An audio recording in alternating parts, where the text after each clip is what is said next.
Hello नमस्कार दोस्तों, बहुत बहुत स्वागत है। मेरा नाम है अमन श्रीवास्तव और आप हैं एसएससी लैब पर।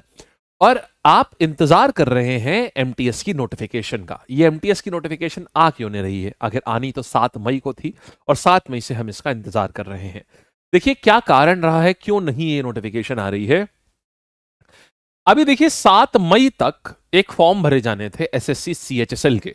तो क्योंकि 7 मई तक की एसएससी सीएचएसएल के फॉर्म भरे जाने थे और उसके बाद करेक्शन विंडो इसकी ओपन होनी है, तो इसीलिए आपका मेन रीजन है कि आपका फॉर्म क्यों डिले हुआ है।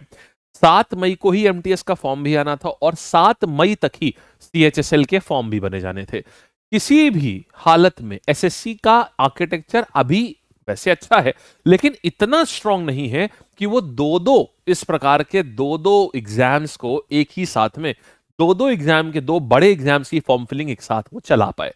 बहुत ज्यादा पॉसिबिलिटी है कि एसएससी ने इसी कारणवश अपने इसको डीले करा हुआ है, एमटीएस को कुछ दिन के लिए रोका हुआ है। चांसेस ये है कि जब सीएचएसएल का फॉर्म करेक्शन विंडो जब क्लोज हो जाएगी, उसके बाद फिर एमटीएस का जो फॉर्म है ये आपका आ जाएगा। लेकिन फिर भी आपके मन में एक प्रश्न होगा कि संभवतः कितना डिले हो सकता है, एक अमूमन कितना दिन लग सकते हैं।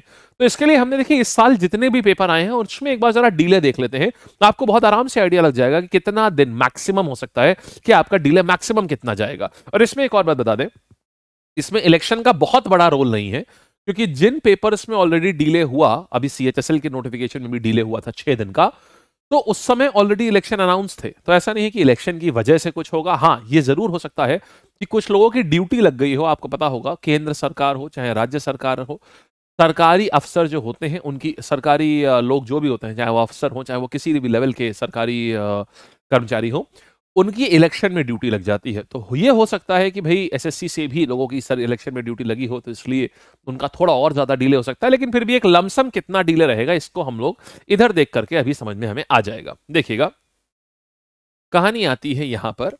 देखिए अगर आप जेएसए एलडीसी की अगर आप देखेंगे तो डिपार्टमेंटल एग्जाम जो था इसकी आनी थी 12 जनवरी को और आई 24 फरवरी को, यानी 2 फरवरी को, यानी लगभग 20 दिन का डिले यहां पर रहा। फिर यहां पर भी आप देखेंगे जो फेज 12 की नोटिफिकेशन ये आनी थी 1 फरवरी को, आई 25 दिन बाद में 26 फरवरी को। फिर आप देखेंगे सब इंस्पेक्टर की भी नोटिफिकेशन आनी थी 15 फरवरी को और आई 20 दिन बाद यहां पर 4 मार्च को। यानी हर एग्जाम में 20 अपनी सेट नोटिफिकेशन डेट से तकरीबन 20 दिन से 25 दिन का डिले हर एग्जाम में एसएससी का रहा है। इसके बाद हम देखेंगे जूनियर इंजीनियर में, देखेंगे यहां पर तो ये डिले जो है ये आपका सीधे 27 दिन के बाद में आया है ये पेपर। फिर आप यहां पर देखेंगे इकलौता जो ऐसा है जो उन्होंने सबसे कम डिले जो हुआ है, तो ये आपके 6 दिन का है। 2 अप्रैल को सीएचएसएल की नोटिफिकेशन आनी थी और आई 8 अप्रैल को, ये 6 दिन में। तो माने 6 दिन से लेकर के 25 दिन का समय लग सकता है। यानी ये नोटिफिकेशन लमसम 7 तारीख को जो आनी थी, ये 7, 6, 13 मई से लेकर के 27 मई के बीच में आपकी ये नोटिफिकेशन, या 25 मई के बीच में ये नोटिफिकेशन आ जाएगी। जितना आपकी नोटिफिकेशन डिले है उतना ही समझ लीजिए आपके एग्जाम में भी डिले होगा। तो ये एक चीज आपको एक बेनिफिट मिल जाता है कि हाँ, थोड़ा सा एग्जाम में अगर इधर 25 दिन है तो एग्जाम में 10-15 दिन बाद में होंगे, तो आपको एक तैयारी का आपको अच्छा एक टाइम मिल जाएगा।